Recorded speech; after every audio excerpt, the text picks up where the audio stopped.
I mean, earlier we were talking about this as well. We were talking about basically what does it mean to be a senior person, a senior developer, senior project manager, whatever.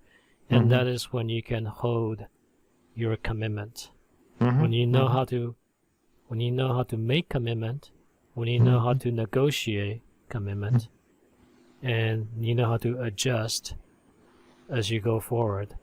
These are the type of things that you can only really practice it when you are actually on the project and you really are trying to do it, basically. Because if you just listen to it, it kind of makes sense in an abstract fashion. But when the client's in front of you and says, "I need this done by tomorrow, can you do it?" Then what is the sentence that's gonna kind of come out of your mouth at that time? What are you going to say? And what are you gonna say is gonna depend on different things. One, how much do you already know about the work? How comfortable you are with accomplishing by that time, as well as say how comfortable you are with the customer, with the client. You might not be comfortable with the client at all, and when you are not comfortable, you're going to feel like that you want to protect yourself more. Then if you're already comfortable with the client, then you feel like, okay, even if I make a mistake here, the client is not going to, scream at me, yell at me, or, in the worst case situation, fire me, right? So how do you get there? How do you make sure that you say the right thing? Those are professional communication skills that you're just not going to learn outside of a project setting. I mean, you can have your language change all day long you want. You're just not going to learn that skill. No. As a matter of fact, I would even argue this. I would even argue that I'm not going to say for most, but I would say that for quite a bit of people, probably more than that it should, is that even in their own native languages, even in a setting like, say, native English speaking developer in English projects, and native Chinese speaker in a Chinese project, native Portuguese speaker in a Portuguese project, a lot of them also do not know how to do what I'm talking about here. Yes. Even in a native setting, right? Yes. So, and in a setting where that it's a foreign language, it can seem like that the language is the reason why that you don't know how to do something like this. Yes. Just because you feel like you don't know how to convey what you want. But, it makes it harder, but it's the same. I promise you that the same person will also have difficulty in their own native environment. It's not about language at all. I would say it's about like the whole approach to it, like whether you speak that language or not. You could struggle a lot even in your native language. You might not even be able to do that, to communicate. So there are many things here. Exactly. Yeah, communication skill is really a two-way street. Like I said, if you're not comfortable with the customer, with the client, then you're going to be more cautious when you say things. But do you know how to be cautious but yet try to open the door? Right. Because your goal is to eventually become comfortable with the customer. Unless you don't want to work with the customer. Then in that case, you might as well just wrap up now instead of trying to suffer and go through the process, right?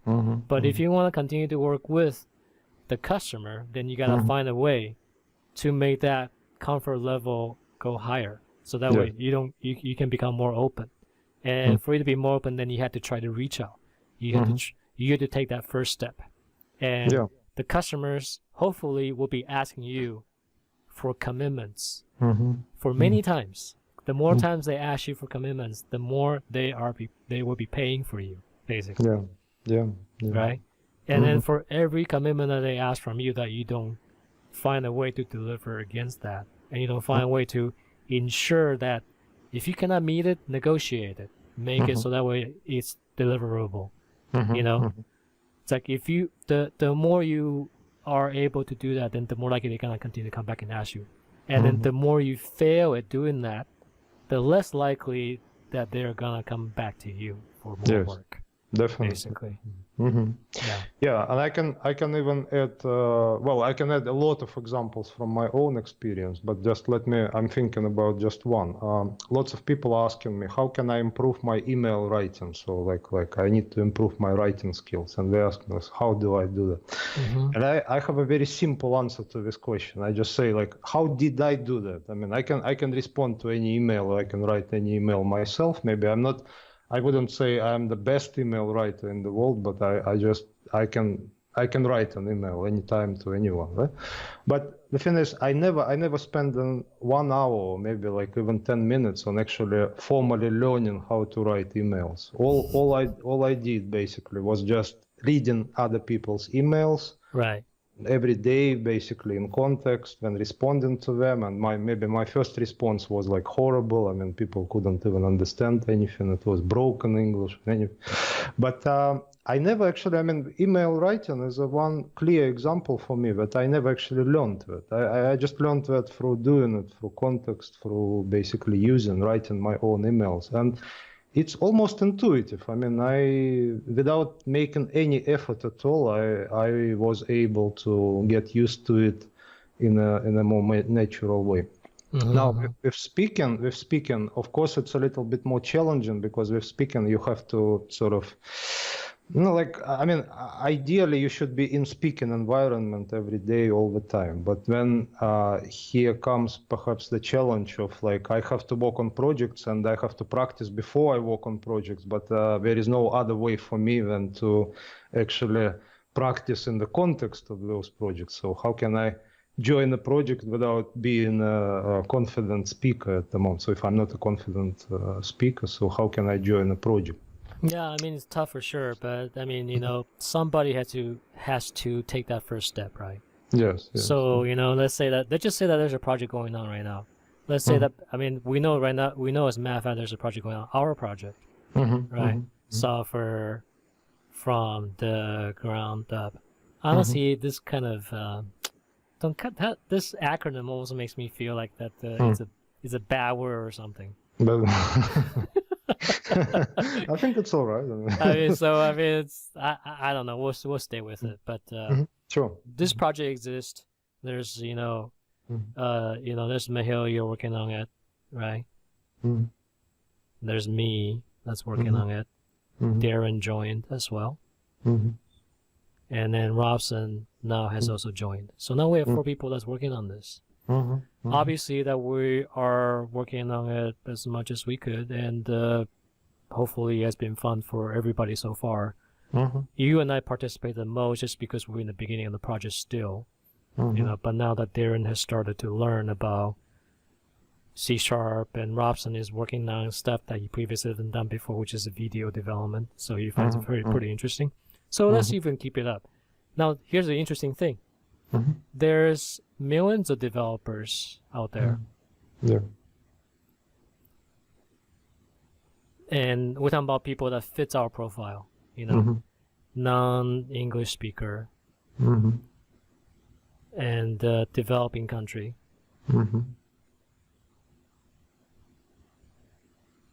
And people who wants to look for English-based projects for improvement,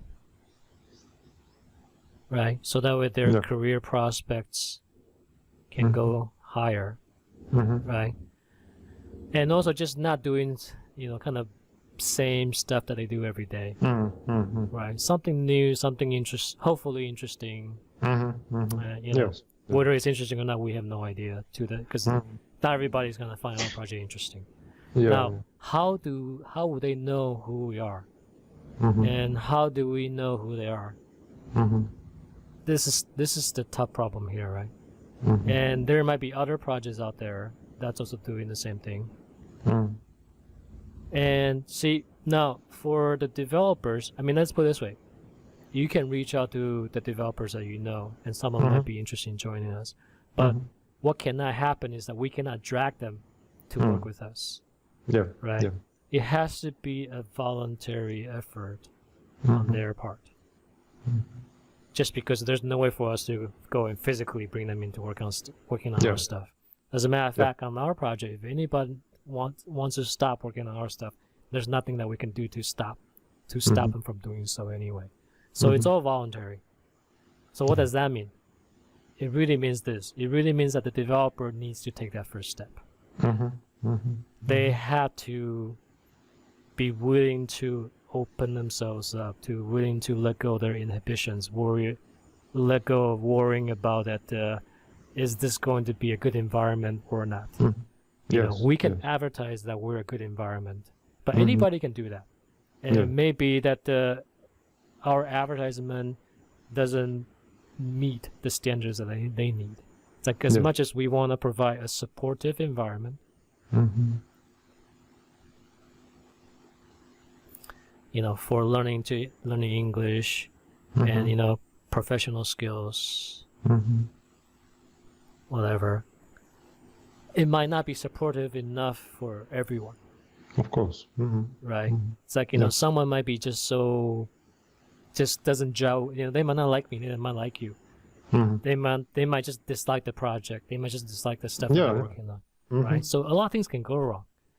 And there's no way for us to make that guarantee to anyone out there. So they have to try. They have to be willing to give it a shot. They have to be willing to say, let's try this for a little bit, see if we like it. And then if we like it, we'll continue. And if we don't, then trying a little bit, it doesn't harm.